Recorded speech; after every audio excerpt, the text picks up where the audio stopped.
Raise your right hand and repeat after me. The Army will call up 45,000 youngsters next month alone, nearly all bound for Vietnam. The ultimate decision on who will go and who won't lies with the draft boards, usually made up of wealthy local businessmen who meet in their spare time to hear appeals. What do you find to be the attitude of mind of draftees coming through here? Do they bitterly resent going into the armed services, or do they accept it?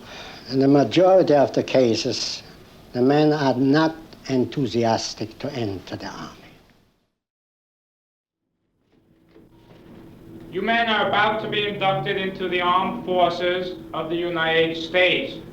When you take one step forward and call off your first and middle name, this step will constitute your induction into the United States Army.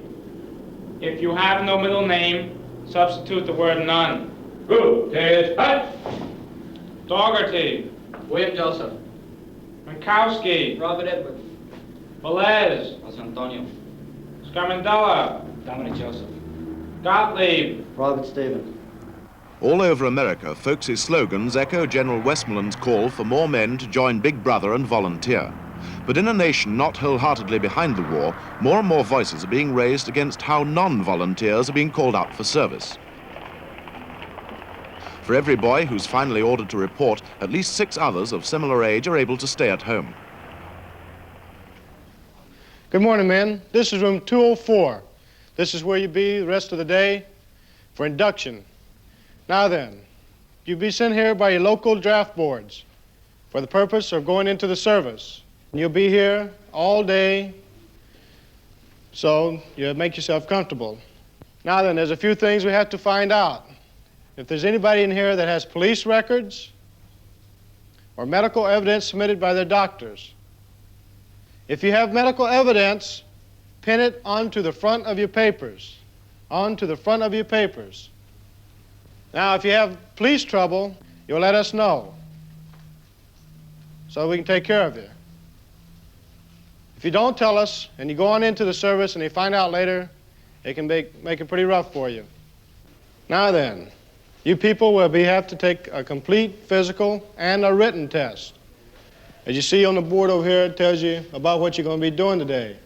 You'll be going into service for 2 years. 2 years. The main complaint by the critics is that if these young men had been fortunate enough to be students, they wouldn't have been called up at all. Students are nearly always deferred. Gentlemen, you'll be in this room for about an hour and 15 minutes to an hour and a half taking the Armed Forces Qualification Test.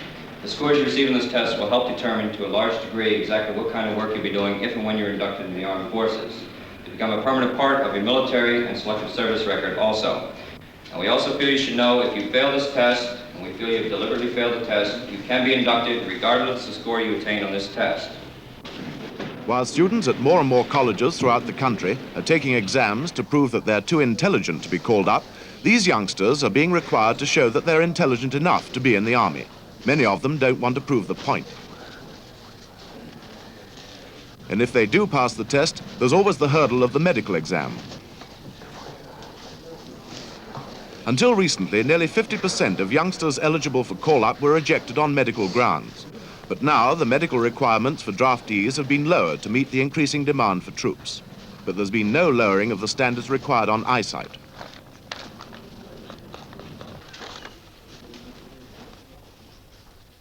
I asked Dr. Rufus Engel, chief psychiatrist of the New York Center, if he found many cases of malingering.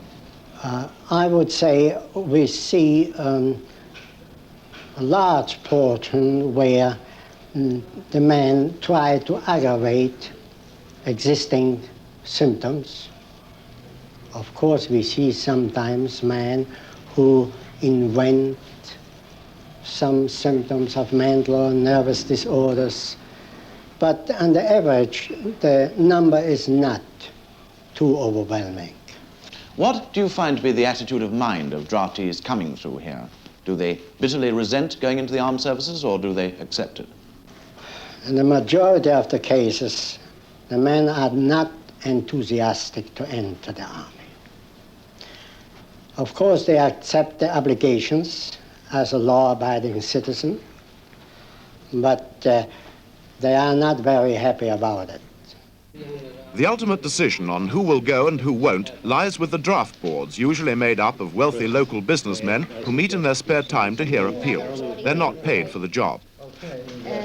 He's not sick now, but he... The cases they hear fall into fairly regular categories. The most common ground for appeal is that call-up will bring hardship to a young man's family. Good evening, gentlemen. Good evening. Please be seated.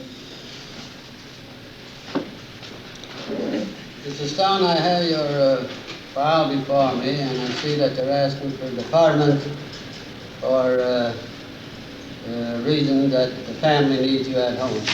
Yes, that's correct, sir. Well, what is the reason for their need? Well, the reasons for the need is because I'm the only member of the family who is able to work right now, and I feel, my family feels as well, that they cannot continue living in the standard they are without my support. What does your family consist of? The draft boards have pretty firm rules to work on. If you're between 19 and 26, you're eligible, unless you can show that you're at college, that you're married with a child, that you have a pregnant wife, that your job is essential to America's war effort, or that your call-up will bring hardship. I believe it is the consensus of the board that you qualify for a hardship classification, 3A, for a period of 1 year, at which time we will again review your case. And as you were told here before, if there's any change in your circumstances, you ought to advise the board. If we do not hear from you, we will call you again in a year or soon. Martinez. The Army will call up 45,000 youngsters next month alone, nearly all bound for Vietnam. At ease. You men have now been inducted into the armed forces of the United States. Each one of you is now a member of the United States Army and is amenable to the regulations, the Uniform Code of Military Justice, and all other applicable laws and regulations. The induction ceremony is now over, and I shall now administer the oath of allegiance. Raise your right hand and repeat after me. I, and state your full name, do solemnly swear that I will support and defend the Constitution of the United States. While thousands of youngsters are pledging allegiance to their country every week, thousands more are finding ways to avoid the draft by taking elongated college courses which will keep them as students beyond the present draft age of 26. This is one of the practices which Senator Robert Kennedy attacked this week.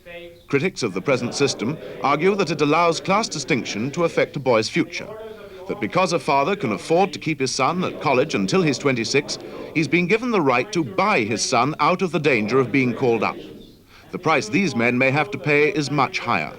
And the Uniform Code of Military Justice. So help me God. So help me God. At ease. I'd like to congratulate you men. I hope you will all have a successful tour of duty, and I hope that each one of you will be proud to serve in the United States Army. Good. Cheers. Up. The present selection system is under close scrutiny at the moment by a presidential committee. While in Washington this week, both hawks and doves are predicting an escalation of the war after the November the 8th elections. As time goes by, the outcry against the recruiting system is likely to get not quieter, but louder.